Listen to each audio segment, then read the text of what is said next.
So hello friends, welcome back to my YouTube channel Rakshita nursing classes. आज की video में हम डिस्कस करेंगे non steroidal anti inflammatory drugs, जिसे शॉर्ट फॉर्म में हम NSAIDs ड्रग्स भी बोल सकते हैं। तो वीडियो को आगे स्टार्ट करते हैं। Introduction to NSAIDs। Non-steroidal anti-inflammatory drugs are class of medication used to reduce pain, inflammation and fever. NSAIDs drugs जो होती हैं पेन को रिड्यूस करने के लिए, इन्फ्लामेशन और फीवर को रिड्यूस करने के लिए यूज़ की जाती हैं। ये ड्रग्स कॉमनली यूज़ होती हैं अर्थराइटिस में, मसल्स पेन में और हेडेक में। तो ये वर्क कैसे करती हैं ड्रग्स? तो जो हमारा साइक्लोऑक्सीजिनेज एंजाइम होता है, जब NSAIDs ड्रग्स हम देते हैं तो NSAIDs ड्रग्स साइक्लोऑक्सीजिनेज एंजाइम को इन्फ्लामेटरी प्रोसेस में इन्वॉल्व होने से रोकती है या तो रिड्यूस कर देती है।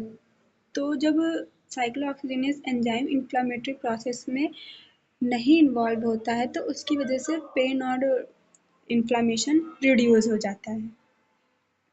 सेकेंड टॉपिक है हमारा टाइप्स ऑफ NSAIDs। कितने टाइप्स होते हैं, क्या टाइप्स होते हैं इसके? तो इबुप्रोफेन, नेप्रोक्सेन, एस्पिरिन, डाइक्लोफिनेक्स ये कॉमन ड्रग्स हैं जो इस ड्रग क्लासिफिकेशन के अंदर आती हैं। सम NSAIDs available of the over the counter while other require a prescription.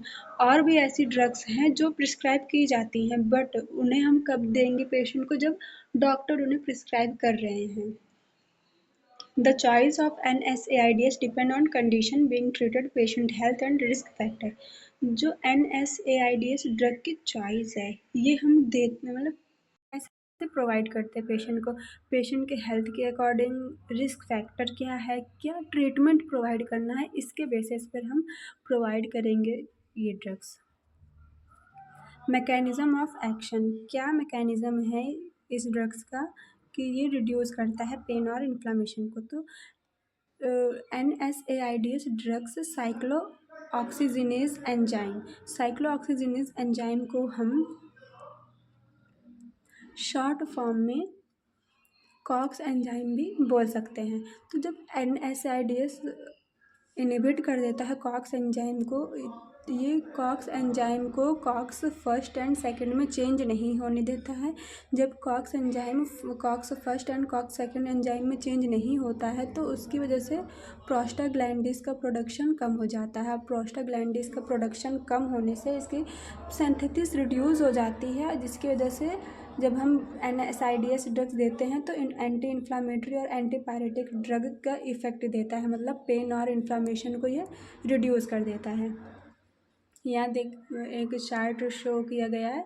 इस चार्ट में क्या है कि आर्किडोनिक एसिड होता है बॉडी में। जब हम NSAIDs ड्रग देते हैं तो ये COX first and COX second में प्रोस्टाग्लैंडिस एंजाइम को रिड्यूस कर देता है। प्रोस्टाग्लैंडिस एंजाइम जब रिड्यूस होता है तो इन्फ्लामेशन और पेन फीवर रिड्यूस हो जाता है। थर्ड टॉपिक हमारा थेरापेटिक यूजेस।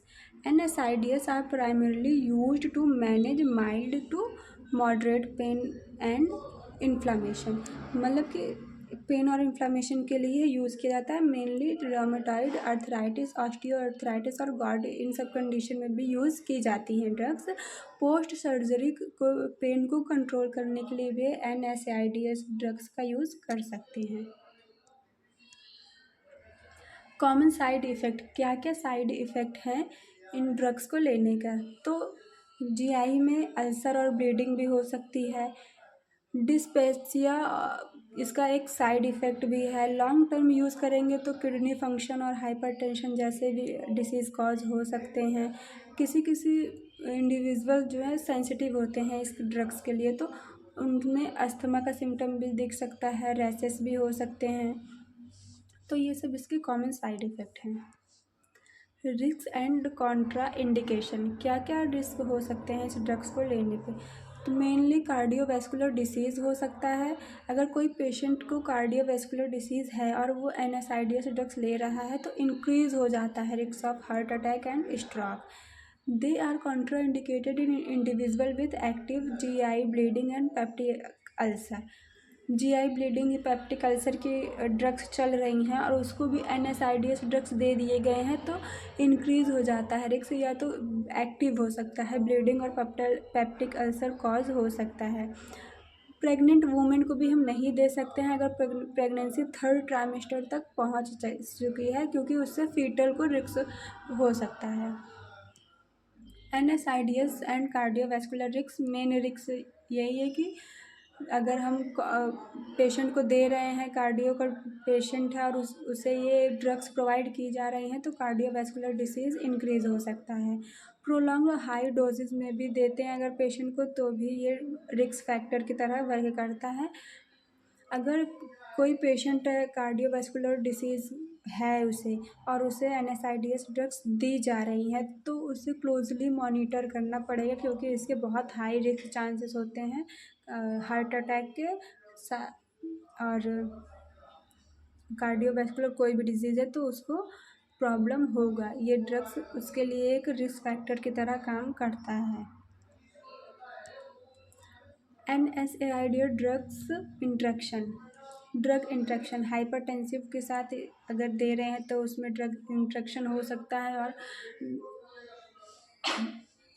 डिसीज़ कॉज कर सकता है, एलर्जी कॉज भी कर सकता है। एंटीकोगुलेंट ड्रग दे रहे हैं उसके साथ ब्लीडिंग का रिस्क हो सकता है। नेफ्रोटॉक्सिक ड्रग्स अगर कोई पेशेंट ले रहा है, उसमें अगर उस पेशेंट को भी NSAIDs ड्रग दी जा रही हैं तो किडनी डैमेज के चांसेस हो सकते हैं। यूज़ कैसे करनी है, तो लोवेस्ट इफ़ेक्टिव डोज ही यूज़ करना है शॉर्ट ड्यूरेशन में।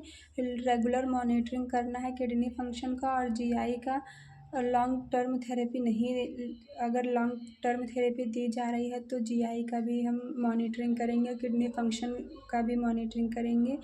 और अगर पेशेंट ड्रग्स ले रहा है तो उसे हम एडवाइस देंगे कि वो फूड के साथ ही ड्रग्स ले, ताकि जो जीआई का इरिटेशन है वो मिनिमाइज़ हो सके।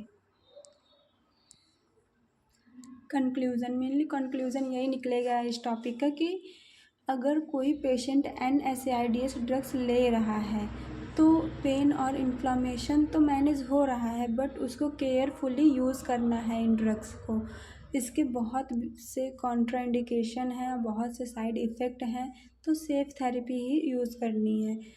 बहुत केयरफुली इन ड्रग्स को यूज़ करना होता है जो भी पेशेंट ये ड्रग्स लेते हैं।